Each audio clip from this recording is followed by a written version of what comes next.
Selamat malam Ibu Deli, perkenalkan saya Mas Prabowo dengan NIM 4613120017. Saya akan membuat tugas 2 atau tugas individu. Kali ini saya akan mengambil video narasi tentang program Sehat Jiwa Bersama untuk kesehatan mental komunitas. Baik, langsung saja kita mulai. Di tengah kesibukan dan tekanan hidup yang sehari-hari, seringkali kita lupa untuk memerhatikan kesehatan jiwa kita sendiri.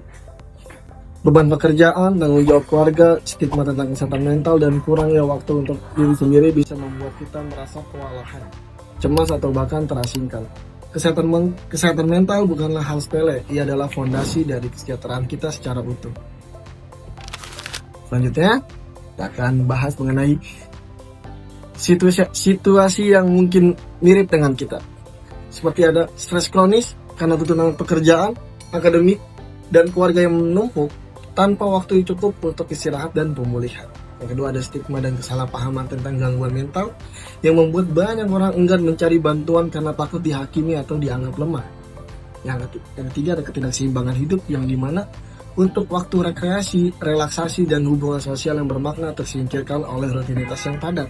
Dan yang keempat ada gejala gangguan mental seperti kecemasan berlebihan, perasaan sedih berkepanjangan, atau kesulitan tidur yang sering diabaikan atau dianggap normal. Dan yang terakhir ada kurangnya pengetahuan tentang cara mengelola stres dengan sehat dan cara mendapatkan bantuan profesional jika dibutuhkan. Situasi ini juga tidak baik jika dibiarkan, dapat mempengaruhi tidak hanya kesehatan mental tetapi juga fisik, produktivitas, dan hubungan kita dengan orang lain. Nah, baik, kita selanjutnya akan membahas mengenai what to do atau langkah-langkah program. Mari bersama-sama membangun komunitas yang peduli kesehatan mental. Program Sehat Jiwa Bersama mengajak kita melakukan langkah-langkah yang praktis. Yang pertama, ada langkah kenali dan akui. Kenali sinyal tubuh dan pikiran kalian. Apakah tubuh kalian mudah lelah, sering cemas, sulit tidur, atau menarik diri dari sosial? Itu tanda untuk berhenti sejenak atau lawan stigma dalam diri. Memiliki masalah kesehatan mental bukan aib atau kelemahan. Mengakui bahwa kita butuh bantuan adalah langkah pertama yang sangat-sangat berani. Selanjutnya untuk langkah kedua, yaitu bangun keseimbangan hidup. Sisihkan waktu untuk me time atau rekreasi yang bermakna, bukan sekedar bersantai, tapi lakukan aktivitas yang benar-benar menyenangkan dan memulihkan energi, seperti hobi, olahraga ringan, atau sekedar menikmati alam. Kita juga bisa atur batasan yang sehat. Belajar untuk mengatakan tidak pada tuntutan yang berlebihan, baik di pekerjaan maupun di kehidupan sosial. Atau selanjutnya bisa dengan tingkatkan kualitas hubungan. Luangkan waktu untuk terhubung secara mendalam dengan keluarga atau teman dekat. Berceritalah dan dengarkan. Dukungan sosial adalah penangkal stres yang paling ampuh. Selanjutnya, langkah ketiga, yaitu terapkan strategi mengatasi stres sehat. Yaitu kelola pikiran. Saat pikiran negatif atau cemas muncul, coba alihkan dengan afirmasi positif seperti aku bisa menghadapi ini selangkah demi selangkah, atau aku pasti bisa melewati masalah ini. Badai pasti akan berlalu. Kita juga bisa menggunakan humor dan relaksasi, seperti tertawa, mendengarkan musik, meditasi singkat, atau pernapasan dalam dapat menurunkan ketegangan. Seperti yang saya lakukan. Atau yang terakhir bisa dengan tingkatkan ketahanan diri atau resilience. Fokus pada hal yang bisa kita kendalikan. Lihat tantangan sebagai kesempatan belajar dan pupuk rasa optimis. Yang selanjutnya, yang terakhir atau langkah keempat, yaitu cari bantuan saat diperlukan. Ketahuilah kapan harus mencari bantuan profesional. Jika perasaan tertekan, cemas, atau sedih sudah mengganggu fungsi sehari-hari selama lebih dari 2 minggu, atau jika muncul pikiran untuk menyakiti diri sendiri, segera minta bantuan.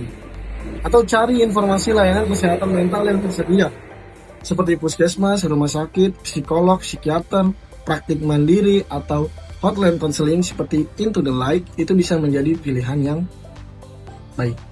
Atau yang terakhir, jadilah pendukung bagi orang lain. Melihat teman atau keluarga berjuang, itu kita bisa dengan dekati dengan empati, dengarkan tanpa menghakimi, dan tawarkan untuk menemaninya mencari bantuan.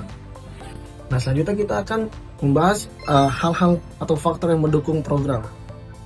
Nah, program ini dapat berjalan dengan baik jika didukung oleh yang pertama ada kesadaran internal, yaitu kesadaran internal anggota komunitas akan pentingnya kesehatan mental. Yang kedua ada dukungan sosial dari keluarga, teman, dan rekan kerja yang saling mengingatkan dan memberi ruang. Yang ketiga, ketersediaan informasi yang mudah diakses tentang manajemen stres dan layanan kesehatan mental. Yang keempat ada komunitas online yang positif dan saling mendukung sebagai ruang berbagi pengalaman. Dan yang terakhir ada kebijakan tempat kerja atau lembaga yang mendukung keseimbangan kerja hidup seperti cuti dan program Employee Assistance Program atau EAP. Nah, untuk bagian penghambatnya sekarang ada beberapa faktor-faktor yang menghambat program. Nah, kita juga perlu menyadari tantangan yang mungkin menghambat. Yang pertama itu ada stigma budaya yang masih kuat, menganggap masalah kejiwaan sebagai aib atau kurang iman. Yang kedua ada keterbatasan waktu dan energi akibat ritme hidup yang padat. Yang ketiga ada kurangnya akses atau biaya layanan kesehatan mental profesional yang terjangkau. Dan yang keempat ada informasi yang salah tentang kesehatan mental yang beredar di masyarakat. Serta yang terakhir itu ada budaya individualistik yang membuat seseorang enggan membuka diri atau meminta tolong.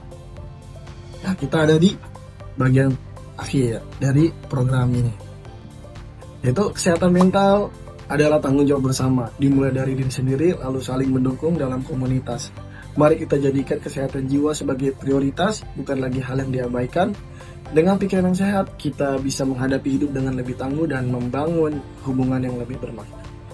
Ayo, mulai langkah kecil hari ini, dengarkan dirimu, sayangi dirimu, dan jangan ragu untuk meminta bantuan.